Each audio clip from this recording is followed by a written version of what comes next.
everyone, welcome back to AK Edu Vibes.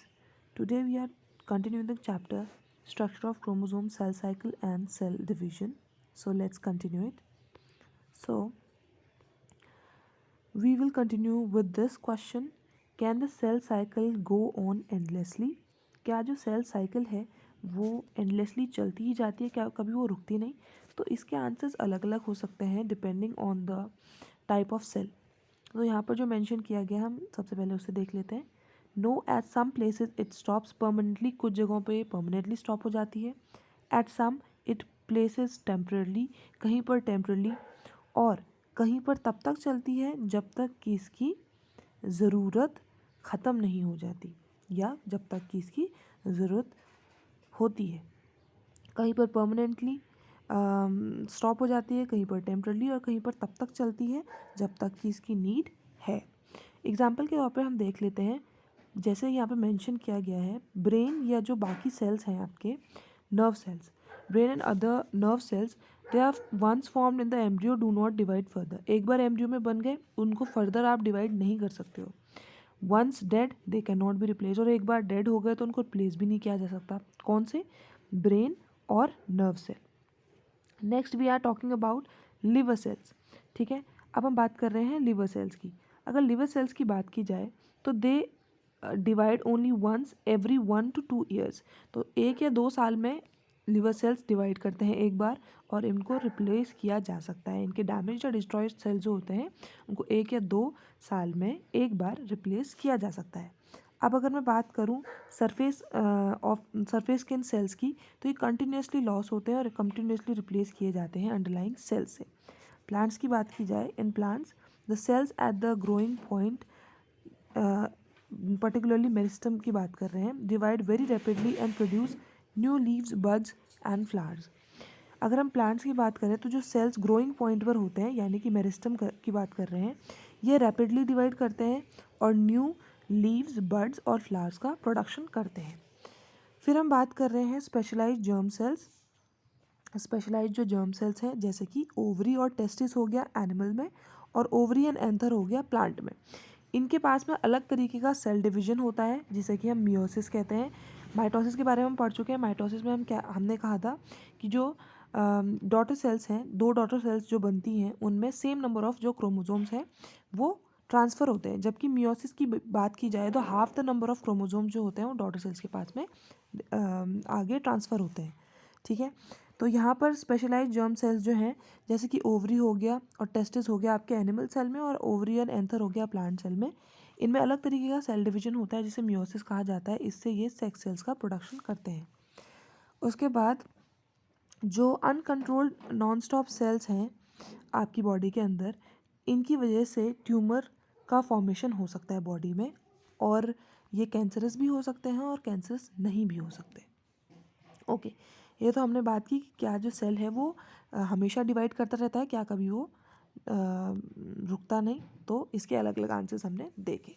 Brain cell में हमने देखा, नर्व सेल में हमने देखा, देन हमने लिवर सेल्स में देखे, देन हमने स्किन के सेल्स में देखे, देन हमने जो आपके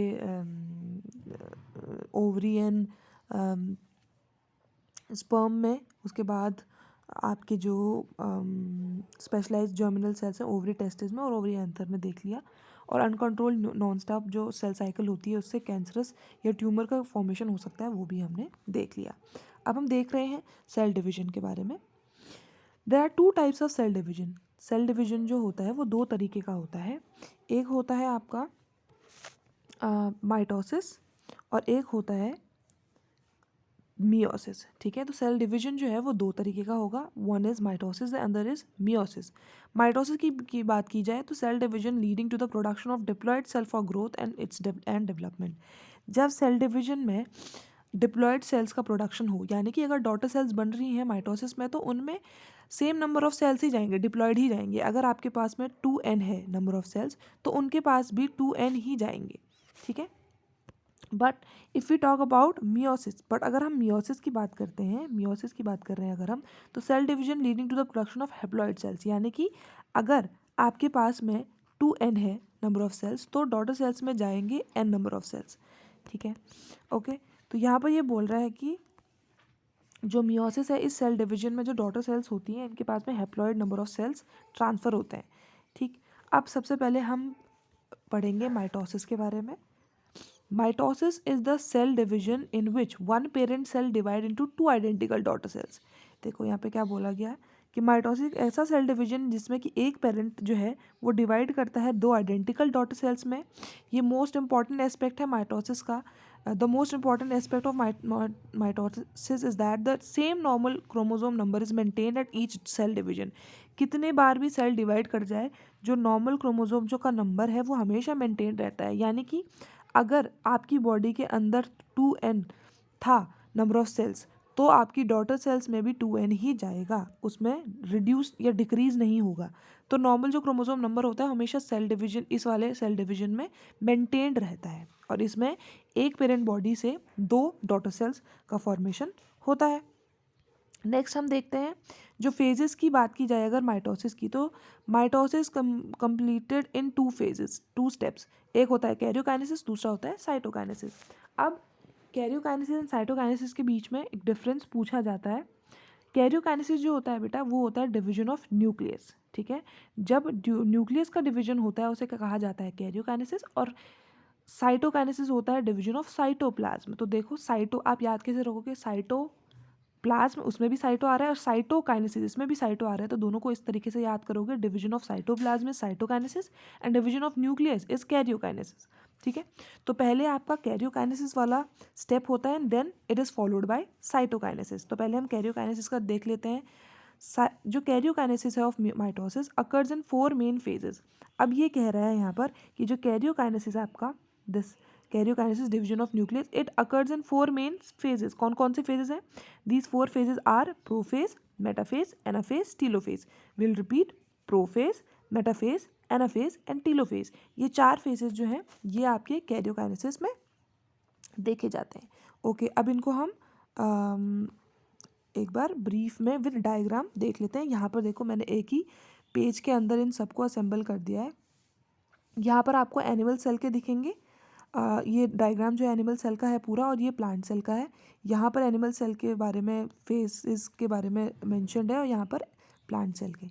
तो देख लेते हैं हम लोग।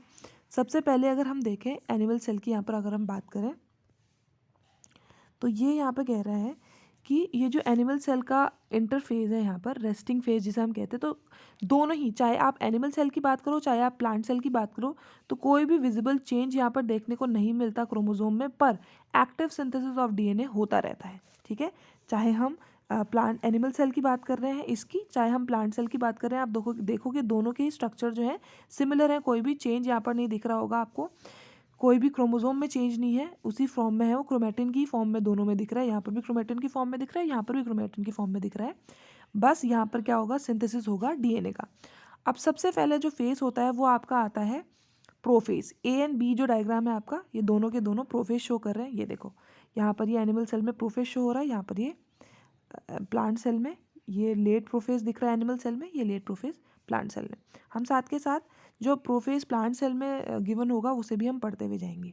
तो पहले हम एनिमल सेल का प्रोफेस पढ़ लेते हैं। तो यहाँ पे मेंशन किया गया ये दोनों के दोनों प्रोफेस हैं बेटा। ठीक है, ओके, ये जो दो डायग्राम्स हैं आपके, ये दोनों के दोनों प्रोफेस हैं, ए एंड बी। तो यहाँ पर ये मेंशन किया हुआ है कि जो सेंट्रियोल है आपका, centriole start moving apart and reach opposite poles. तो जो सेंट्रियोल होता है वो क्या करने लगता है, यहाँ पर सेंट्रियोल जो होते हैं वो एक दूसरे से दूर होने लगते हैं और पोल्स की तरफ जाना शुरू कर देते हैं। क्रोमोसोम बिकम डिस्टिंक्ट, क्रोमोसोम क्या हो जाते हैं, डिस्टिंक्ट हो जाते हैं, यानी कि अलग अलग दिखने शुरू हो जाते हैं। क्रोमेटिन से क्रोमोसोम की फॉर्म में वो बन चुके हैं। Chromosomes are already duplicated as pair chromatids. Duplicated किसकी फॉर्म में, पेयर्ड क्रोमैटिड्स की फॉर्म में वो अलग अलग दिखने लग गए हैं हमें अब। Sister chromatids attached to each other at a small region called centromere. Sister chromatids जो हैं, sister chromatid in the sense इस फॉर्म में ये होगा एक सिस्टर क्रोमैटिड, और दूसरा ये होगा। जब ये दोनों जुड़ जाते हैं तो ये इस तरीके का कुछ स्ट्रक्चर दिखाते हैं, है ना, एक क्रोमोसोम का स्ट्रक्चर दिखाते हैं। अगर अलग अलग बात की जाएगी तो ये सिस्टर क्रोमैटिड्स हैं। और कहाँ पर इनका ये वाला जो पॉइंट है जहाँ पर ये दोनों के दोनों सिस्टर क्रोमैटिड्स ज्वाइन हो जाते हैं, इसे कहा जाता है सेंट्रोमियर। तो यही वो कह रहा है कि the sister chromatids attach to each other in a small region called centromere. ये कई बार प्रीवियस ईयर क्वेश्चंस में भी पूछा गया, तो ये बहुत इंपॉर्टेंट है कि जो सिस्टर क्रोमैटिड्स होती हैं एक दूसरे से किस रीजन पर जाकर अटैच हो जाती हैं तो वो एक सेंट्रोमियर रीजन होता है जहाँ पर कि वो दोनों अटैच होती हैं, ठीक है। अच्छा जी, ये तो हमने बात कर ली सेंट्रोमियर की। Then spindle fibre appear between daughter centrioles. अब देखो अर्ली प्रोफेज में तो ये नहीं दिख रहा था हमें, पर लेट प्रोफेज अगर आप देखोगे तो यहाँ पर स्पिंडल फाइबर का फॉर्मेशन शुरू हो गया है between daughter centrioles forming the achromatic spindles, ठीक है। स्पिंडल फाइबर का यहाँ पर फॉर्मेशन हो गया, यहाँ पे आप देख सकते हो। Nuclear membrane and nucleolus disappear. जो न्यूक्लियर मेम्ब्रेन थी या न्यूक्लियोलस था वो डिसअपेयर हो जाता है प्रोफेज की स्टेज में। अब हम देख लेते हैं आपके प्लांट सेल में भी। यहाँ पर देखो ये अर्ली प्रोफेज दिख रहा है, ये लेट प्रोफेज दिख रहा है, तो यहाँ पर आप इसको देखते हुए चलो। सबसे पहले यहाँ पे लिखा हुआ है कि the chromosome have become short and thick, है ना। सेम वैसे ही क्रोमोजोम जो है वो शॉर्ट हो गया है, थिक हो गया है, क्लियरली विजिबल है अब न्यूक्लियस के अंदर। हर एक क्रोमोजोम जो है ऑलरेडी डुप्लीकेटेड है। यहाँ पर देखो ईच क्रोमोजोम हैज़, आप डायग्राम को भी देखते हुए चलोगे, ठीक है। यहाँ पर ये मेंशन किया हुआ है इसने कि जो ईच क्रोमोजोम है has already been duplicated to form 2 chromatids, जैसे कि एनिमल में भी हमने देखा। The 2 sister chromatids remain attach to each other in the region called centromere, बिल्कुल जैसे हमने एनिमल में देखा है, सेम टू सेम यहाँ पर वही बोल रहा है। Centromere split into 2 along with the simultaneous duplication of centrioles contain it. The daughter centriole move apart and occupy opposite poles of the each centriole is surrounded by radiating rays and is termed asters. The number of fibre appear between the, यहाँ पर देखो same to same वही चीज़ें यहाँ पर भी लिखी हुई हैं। सेम नंबर ऑफ फाइबर जो होते हैं, यानी कि स्पिंडल फाइबर का यहाँ पे फॉर्मेशन देखने को मिल जाएगा। न्यूक्लियर मेम्ब्रेन और न्यूक्लियोलस डिसअपेयर हो जाते हैं। डुप्लीकेटेड क्रोमोजोम जो है वो इक्वेटर पर, they start moving towards the equator, equator की तरफ वो जाना शुरू कर देते हैं, ठीक है। ये तो हमने बात की प्रोफेज के बारे में। अब हम बात कर रहे हैं आपके मेटाफेज के बारे में। मेटाफेज का डायग्राम ये है आपका, दोनों का ही इस तरीके का दिखेगा जब दोनों के ही क्रोमोसोम्स जो होंगे वो इक्वेटर पे आ चुके होंगे, ठीक है। स्पिंडल फॉर्मेशन तो हो ही गया है ना प्रोफेज में। अब मेटाफेज में जो क्रोमोसोम्स हैं वो इक्वेटर पे आ चुके होंगे। तो यहाँ पर देख लेते हैं मेटाफेज में क्या लिखा हुआ है। Each chromosome get attach to spindle at its centromere, है ना। स्पिंडल से भी अटैच्ड है और सेंट्रोमियर पर, स्पिंडल भी कहाँ पर अटैच होता है बेटा, सेंट्रोमियर पे ही अटैच होता है। सिस्टर क्रोमैटिड्स भी सेंट्रोमियर पर अटैच होती है और स्पिंडल भी सेंट्रोमियर पे ही अटैच होता है। Chromosomes line up in one plane. अब एक प्लेन में क्रोमोसोम्स सारे के सारे लाइन अप हो गए हैं, और कहाँ पर हो गए हैं, इक्वेटर के ऊपर। अगर आप एनिमल सेल में देखो यहाँ पर भी आपको यही दिखेगा, और प्लांट सेल में बात करें तो यहाँ पर भी हमको सेम दिखता है। ये यहाँ पर हम प्लांट सेल के बारे में भी देख लेते हैं। The duplicated chromosomes, a duplicated chromosome arranged in the equatorial plane, same, each chromosome get attached to the spindle fiber by its centromere, same to same जैसा एनिमल सेल में गिवन था वैसे ही प्लांट सेल में given है। अब हम देख लेते हैं एनाफेज। अब ये जो डी और ई डायग्राम है आपका, ये यहाँ पर दोनों में ही, ये दोनों ही एनाफेज है। एक है अर्ली एनाफेज और दूसरा है आपका लेट एनाफेज, ठीक है। तो अर्ली एनाफेज में भी आप देख लो किस तरीके से है। अर्ली एनाफेज में देखो अब क्रोमोसोम जो है ये क्रोमैटिड्स के सिस्टर क्रोमैटिड्स के फॉर्म में स्प्लिट हो गए हैं। देखो सिस्टर क्रोमैटिड्स के फॉर्म में स्प्लिट हो गए हैं और धीरे धीरे ये किधर की तरफ जाना शुरू कर रहे हैं, इक्वेटर की तरफ जाना शुरू कर रहे हैं। और लेट एनाफेज आते आते देखो इक्वेटर नहीं, पोल्स की तरफ जाना शुरू हो गए हैं। और ये जो सिस्टर क्रोमैटिड्स हैं लेट एनाफेज आते आते अब पोल्स पर जा चुके होते हैं। देखो नीचे वाला डायग्राम देखो, यहाँ पर भी एनिमल सेल में भी और प्लांट सेल दोनों में ही ये मेंशन हुए दे रखा है। यहाँ पर ये डायग्राम से क्लियर है आपको कि अर्ली एनाफेज में क्या हुआ था, जो सिस्टर क्रोमैटिड्स थी वो इक्वेटर पे थी, पर वो जाना अब पोल्स पे शुरू कर देती है ना, स्टार्ट कर दिया उन्होंने जाना। और लेट एनाफेज आते आते वो पोल्स पर जा चुकी हैं, ठीक है। दोनों में ही यहाँ पर दिख रहा होगा आपको, ये देखो। अच्छा अब इसके बारे में पढ़ लेते हैं एनाफेज के बारे में। यहाँ पर इन्होंने मेंशन किया हुआ है कि जो सेंट्रोमियर है आपका, centromere attaching the two chromatids divide और स्प्लिट्स। तो सेंट्रोमियर होता है जिन्होंने, जिससे कि दो क्रोमैटिड्स हैं, उनकी हेल्प से क्या हो जाता है, वो अब centromere attaching the two chromatid divide या स्प्लिट, ये सेंट्रोमियर अब डिवाइड कर जाता है, ठीक है। ये सेंट्रोमियर क्या कर जाता है, अब डिवाइड कर जाता है, स्प्लिट कर जाता है। The two sister chromatids of each chromosome separates. इसकी वजह से क्या होता है, क्योंकि सेंट्रोमियर अब स्प्लिट हो गया है तो दो सिस्टर क्रोमैटिड्स भी क्या हो जाएंगी, सेपरेट हो जाएंगी, क्योंकि वो सेंट्रोमियर की हेल्प से ही तो अटैच हो रखी थी। सिस्टर क्रोमैटिड्स भी क्या हो जाती हैं, स्प्लिट हो जाती हैं and drawn apart towards opposite poles, pulled by shortening of spindle fiber.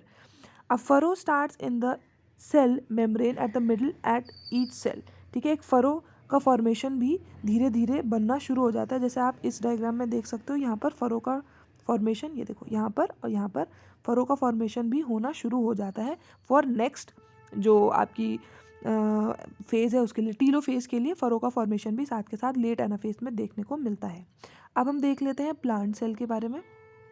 देखो एनाफेज में यहाँ पे क्या बोल रहा है कि जो आपका सेंट्रियोल है, सॉरी सेंट्रोमियर है, attaching the two chromatid divides and the two sister chromatids of each centromere separates and are drawn apart towards opposite poles। Same जैसा ही एनिमल सेल में था वैसे ही प्लांट सेल में बोला हुआ है कि जो सेंट्रोमियर होता है जिसने कि दो सिस्टर क्रोमैटिड्स को आपस में जोड़ के रखा था वो सेपरेट हो जाता है, स्प्लिट हो जाता है। इसकी वजह से सिस्टर क्रोमैटिड्स भी क्या हो जाती हैं, ऑपोजिट पोल्स पे उनकी तरफ जाना शुरू कर देती हैं। ठीक है, वो भी सेपरेट हो गई तो अब ऑपोजिट पोल्स पे वो जाना शुरू कर देती हैं।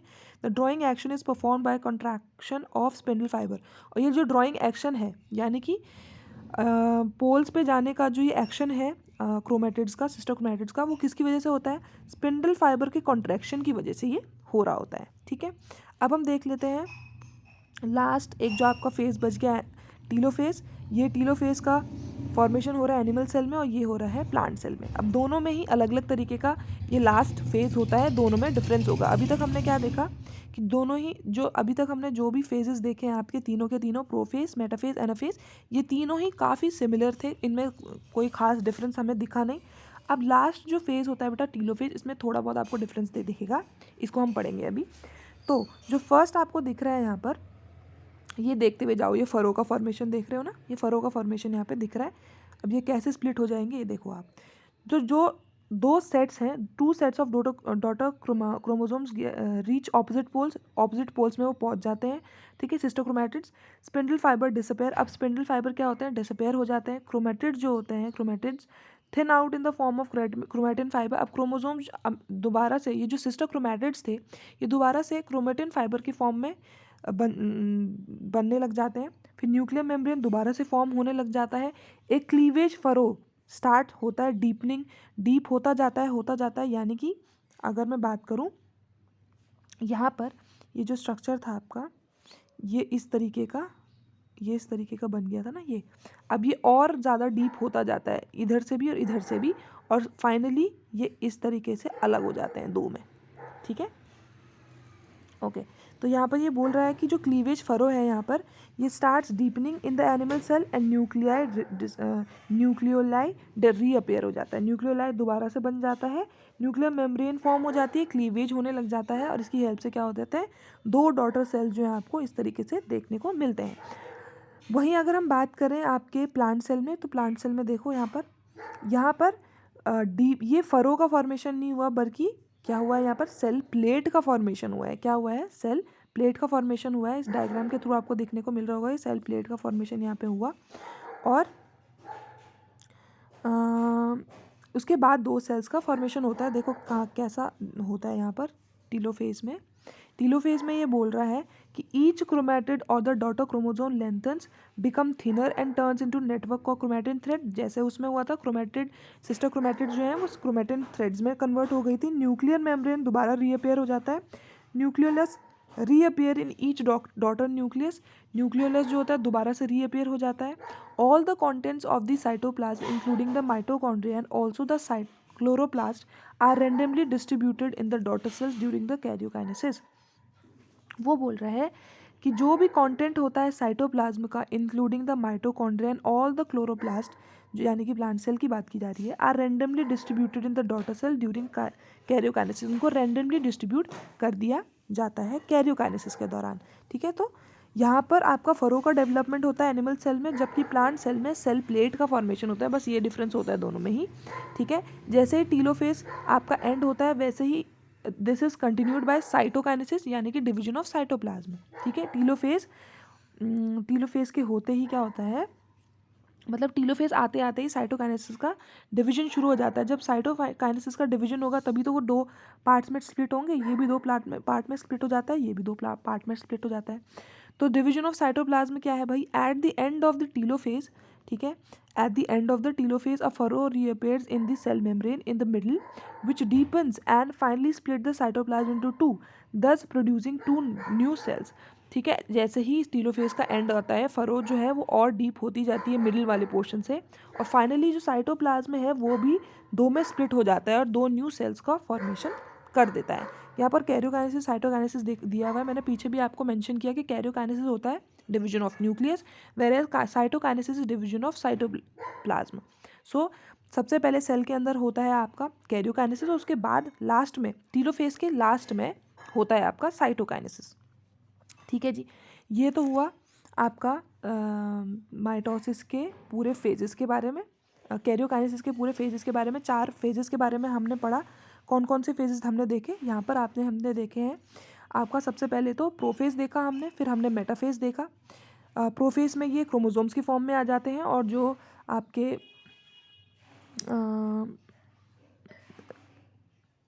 हाँ, ये जो सेंट्रियोल्स होते हैं आपके, ये ऑपोजिट पोल्स में जाना शुरू कर देते हैं। फिर लेट प्रोफेज में आते आते सेंट्रियोल जो है वो ऑपोजिट पोल में चले गए हैं, और क्रोमोसोम जो है वो स्पिंडल फाइबर्स से अटैच हो गए हैं, स्पिंडल का फॉर्मेशन हो गया। मेटाफेज में आते आते ये जो क्रोमोसोम्स हैं ये इक्वेटर पे आना शुरू हो जाते हैं। उसके बाद नेक्स्ट जो आपकी फेज़ है एनाफेज, अर्ली एनाफेज में सिस्टर क्रोमैटिड्स में टूट जाते हैं, और लेट एनाफेज आते आते ये आपके पोल्स पर जाना शुरू हो जाते हैं या चले ही जाते हैं। ठीक है, लेट एनाफेज आते आते ये पोल्स पर जा चुके होते हैं, और एक फरो का भी फॉर्मेशन शुरू हो जाता है। ठीक, उसके बाद में जैसे ही टीलोफेज आता है, फरो डीप होती जाती है, और इसके एंड आता, टीलोफेज के एंड आते आते यानी कि लेट टीलोफेज अगर हम बात करें, तो उसके बाद में आता है आपका, जैसे जैसे ये डीप होती जाती है फरो, तो साइटोप्लाज्म का भी डिवीजन होता है, तो साइटोकाइनेसिस भी होती है यहाँ पर। उसकी हेल्प से 2 डॉटर सेल्स बन जाते हैं आपके एनिमल सेल में भी और प्लांट सेल में भी। एनिमल सेल में यहाँ पर ये फरो का डेवलपमेंट होता है, जबकि प्लांट सेल में हमने देखा कि ये जो सेल प्लेट होती है उसका फॉर्मेशन होता है। अब देख लेते हैं लास्ट जो है सिग्निफिकेंस ऑफ माइटोसिस।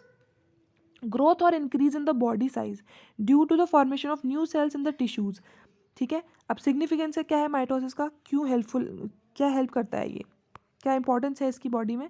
तो सबसे पहले तो ये कि ग्रोथ और increase in the body size due to the formation of new cells का फॉर्मेशन हो रहा है माइटोसिस की हेल्प से, तो ग्रोथ में या बॉडी साइज में को इंक्रीज करने में हेल्प करेगा। फिर दूसरा हो गया आपका repair of damage and wounded tissues by renewal of lost cells. Repair करता है डैमेज या वुंडेड टिश्यूज को, क्योंकि नए सेल्स बनते जाएंगे, है ना। Replacement of the old and dead cells such as the replacement of blood cells and the epidermal cell of the skin. Replacement होते हैं जो ओल्ड और डेड सेल्स होते हैं, रिपेयर तो होता ही होता है, साथ के साथ रिप्लेस भी करता है, जो ओल्ड और डेड सेल्स होते हैं उनको रिप्लेस करता है। ठीक है, जैसे कि ब्लड सेल्स को रिप्लेस करता है, एपिडर्मल सेल ऑफ स्किन को रिप्लेस करता है।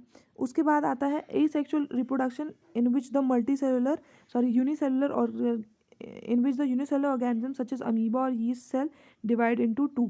एसेक्सुअल रिप्रोडक्शन में भी हेल्प करता है, जैसे कि यूनिसेक्सुअल ऑर्गेनिजम्स हो गए, जैसे कि अमीबा हो गया, यीस्ट सेल हो गया, they divide into 2, maintain same chromosome number in daughter cells. और क्या करता है, सेम क्रोमोसोम का जो नंबर है उनको मेंटेन करके रखता है आपके डॉटर सेल्स में। तो इन ग्रोथ और इन बॉडी साइज को इंक्रीज करता है, रिपेयर में हेल्प करता है, डैमेज और वुंडेड टिश्यूज़ के रिप्लेसमेंट में हेल्प करता है, ओल्ड और डेड सेल्स की। एसेक्सुअल रिप्रोडक्शन जो यूनिसेलुलर ऑर्गेनिजम्स हैं अमीबा और यीस्ट की तरह, उनमें उनके एसेक्सुअल रिप्रोडक्शन में हेल्प करता है। और लास्ट में सेम नंबर ऑफ क्रोमोसोम्स का जो डॉटर सेल्स में उनको मेंटेन करके ये रखता है। This was all about mitosis. I hope आपको ये वीडियो हेल्पफुल लगी होगी। ऐसी वीडियोस को देखने के लिए बने रहिए AK एडु वाइब्स के साथ। Thanks for watching.